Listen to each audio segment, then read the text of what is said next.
Hello student, I am Lina Edu. Today I am going to start your second lesson, our constitution. In history, you will study that how Indians were collaborated for independence against British government, and the movement was known by the name of struggle for independence.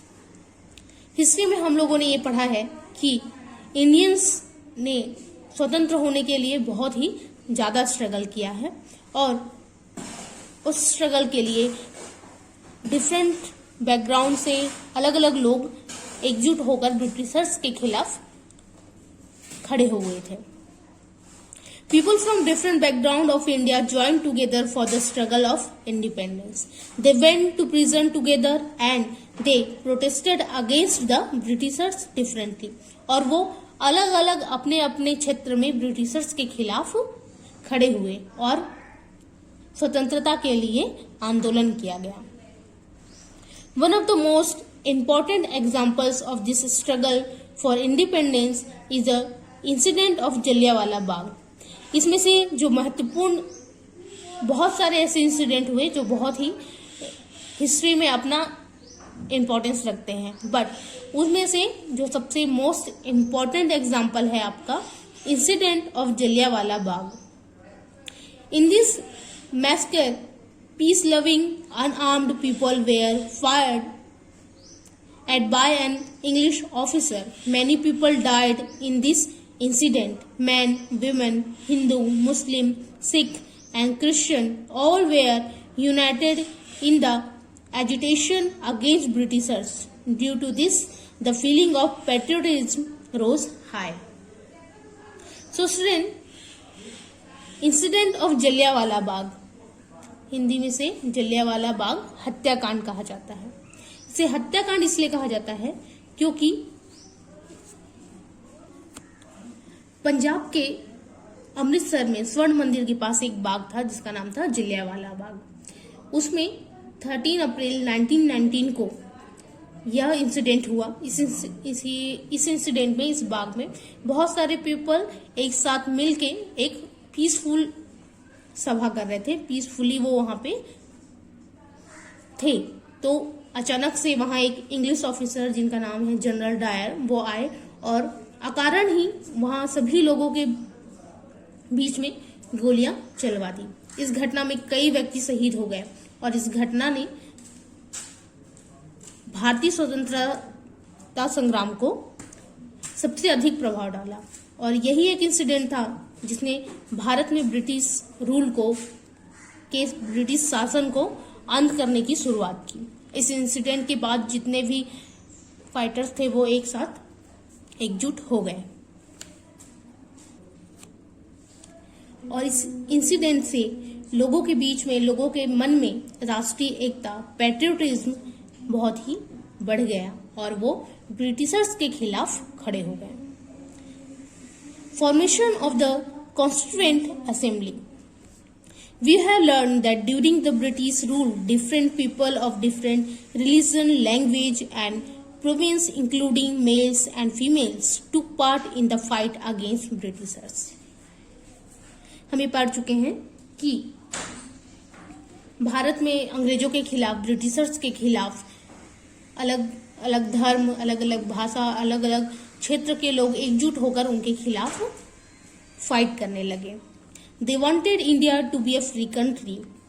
और सभी ये चाहते थे कि India एक free country हो जाए. People were also concerned about how government would be established after the Britishers left the country. और लोगों के मन में ये भी बात थी कि जब ब्रिटिशर्स इंडिया को छोड़ के जाएंगे तो इंडिया जैसी बड़ी कंट्री को कैसे रन किया जाएगा. Should we adopt autocracy or should we choose candidates from the masses to form a government? One more question across: who should have more power or authority, prime minister or president? लोगों के मन में बहुत सारे सवाल थे कि क्या हम ऑटोक्रेसी अडॉप्ट करेंगे कि हम अपने में से किसी को चुन के एक गवर्नमेंट बनाएंगे.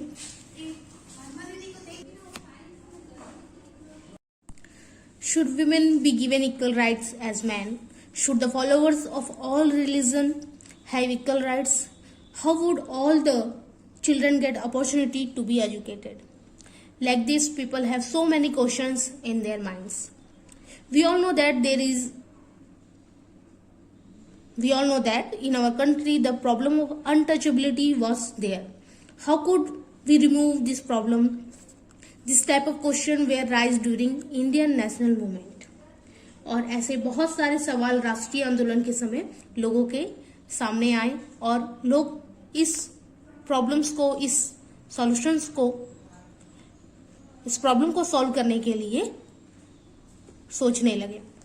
To solve this problem, a group was elected and was known as Constituent Assembly. In the Constitution Assembly, there was 299 members from different parts of country.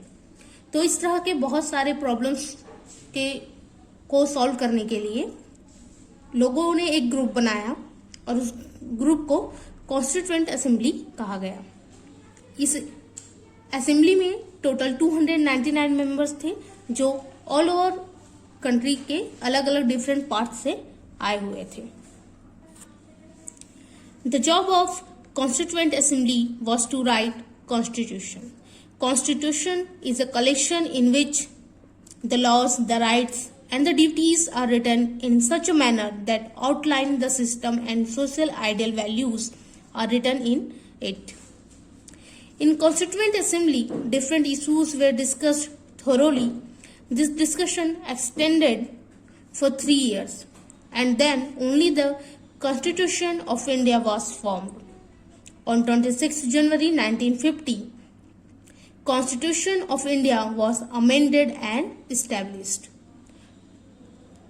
So student, जो कॉन्स्टिट्यूएंट असेंबली बनाई गई उसका main काम था constitution को लिखना. Now the question is, what is constitution? Constitution is a collection in which the laws, the rights and the duties are written. So student, constitution को हिंदी में संविधान कहा जाता है. सो कॉन्स्टिट्यूशन नियमों का संकलन है, जो रूल्स हैं, रेगुलेशंस हैं, उनका एक लिखित रूप है जिसमें हमारे देश की व्यवस्था की रूपरेखा एवं हमारे सामाजिक आदर्श को लिखा गया है. कॉन्स्टिट्यूएंट असेंबली में कई सदस्यों रहे और इस सदस्यों में हर समस्याओं को, हर प्रॉब्लम का बहुत ही विस्तार पूर्वक डिस्कशन किया गया. और ये जो डिस्कशन रहा वो 3 सालों तक कंटिन्यूसली चला और एट लास्ट नवंबर 1949 में कॉन्स्टिट्यूशन को कॉन्स्टिट्यूएंट असेंबली के द्वारा अप्रूव किया गया. On 26 January 1950 constitution of India was amended and established. और 26 जनवरी को 1950 हमारे कॉन्स्टिट्यूशन को एस्टैब्लिश किया गया. During the struggle of independence at Lahore Conference or Indian National Congress on 26 January 1929 passed a resolution for total independence. 1929 में Indian national Congress के एक conference थी लाहौर में. उस कॉन्फ्रेंस में ये संकल्प लिया गया, ये रिसोल्यूशन लिया गया कि हम इंडिया को आजाद करेंगे और पूर्ण स्वराज लेंगे. और इस दिन को याद करने के लिए ही हमने अपना कॉन्स्टिट्यूशन 26 जनवरी 1950 को एस्टैब्लिश किया. So student, I hope you understand this.